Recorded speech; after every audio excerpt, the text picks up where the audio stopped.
বন্ধ হয়ে গেল অযোধ্যা ধাম স্টেশন, রামলালার দর্শনও স্থগিত। জনপ্লাবন রুখতে নাজেহাল জেলা প্রশাসন। উদ্বোধনের দিন সাধারণ মানুষের ভিড় একেবারেই চায় না অযোধ্যা জেলা প্রশাসন, কিন্তু এর মধ্যেই যা ভিড় হয়ে গিয়েছে তা চিন্তার হয়ে উঠেছে। লোক আটকাতে ট্রেন চলাচল বন্ধ করে দেওয়া হলো। সোমবার রাম মন্দিরের উদ্বোধন। আগে থাকতেই বলা হয়েছিল এই সময় সাধারণ মানুষ যেন অযোধ্যায় না আসেন, কিন্তু ট্রেন বা বিমান ধরে অনেক মানুষ ইতিমধ্যেই পৌঁছে গিয়েছেন এখানে।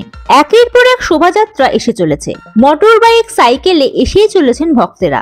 গরুর গাড়ি করেও অনেক সাধু সন্ত আসছেন। সেই আগমন রুখতে না পারলেও অযোধ্যায় ট্রেন থামানো বন্ধ হয়ে গেল। নগর প্রশাসনের অনুরোধ মেনে শুক্রবার রাত থেকেই স্টেশন বন্ধ করে দেওয়ার সিদ্ধান্ত নেয় উত্তর রেল। অযোধ্যাগামী অনেক ট্রেনের যাত্রা আগের বিভিন্ন স্টেশনে শেষ করে দেওয়া হয়েছে। এই পথ দিয়ে যাওয়া ট্রেনকে ঘুরিয়ে দেওয়া হয়েছে অন্যদিকে। অযোধ্যা শহরের কাছাকাছি দুটি রেল স্টেশন, একটি অযোধ্যা ধাম জাংশন, অন্যটি ফৈজাবাদ জাংশন।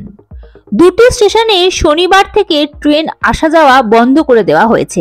কবে চালু হবে তা জানেন না অযোধ্যা স্টেশনের রেলকর্মীরাও, তবে সোমবার পর্যন্ত যে চলবে না তা নিশ্চিত। রেলকর্মীরা বলছেন কতদিন ট্রেন চলাচল বন্ধ থাকবে সে ব্যাপারে এখনো কোনো নির্দেশ আসেনি, তবে কোনো কোনো সূত্র বলছে বুধবার পর্যন্ত বন্ধ রাখা হবে।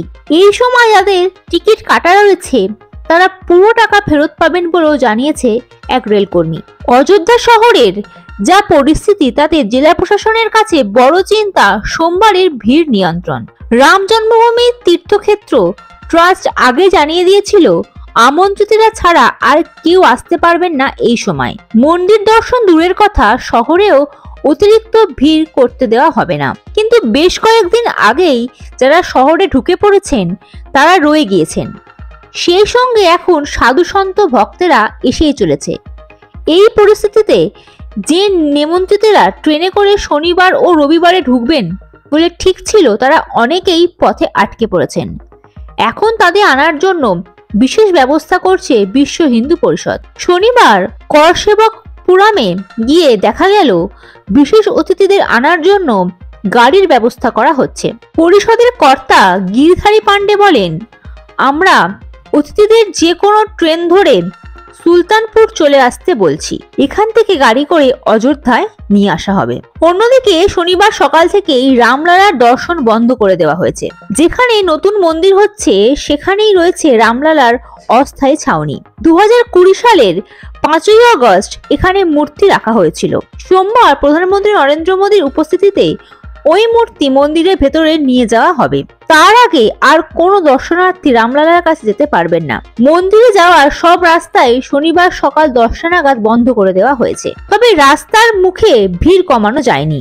মন্দির সাজানোর কাজ এখন প্রায় শেষের দিকে। নির্মাণকারীরাও রাস্তা তৈরির কাজ চালিয়ে যাচ্ছেন। যে রাস্তাটি দিয়ে প্রধানমন্ত্রী নরেন্দ্র মোদী, মুখ্যমন্ত্রী যোগী আদিত্যনাথ ঢুকবেন তার সাজ এখনো শুরু হয়নি। এই রাস্তা দিয়ে আরএসএস এর সরসংঘচালক মোহন ভাগবত এবং অন্য অতিথিরাও ঢুকবেন। তবে মন্দিরে যাওয়ার অন্যান্য রাস্তা ফুল দিয়ে সাজানোর কাজ প্রায় শেষ। বিভিন্ন উপকরণ দিয়ে মন্দির এবং নতুন মূর্তির অভিষেক পর্ব রবিবার সন্ধ্যায় শেষ হয়ে যাবে। গত এক সপ্তাহ ধরে চলা নবগ্রহ যজ্ঞ রবিবার শেষ হয়ে যাচ্ছে। 121 জন পূজারী এই সব ধর্মীয় আচরণ চালাচ্ছেন। নেতৃত্ব দিচ্ছেন এই পর্বের প্রধান পুরোহিত Ganeshwar Shastri Dravid. Bureau report, ND Bangla news. সবার আগে সব খবর, সঠিক খবর পেতে ফেসবুক পেজটি ফলো করে এবং ইউটিউব চ্যানেলটি সাবস্ক্রাইব করে রাখুন আর শেয়ার করতে ভুলবেন না।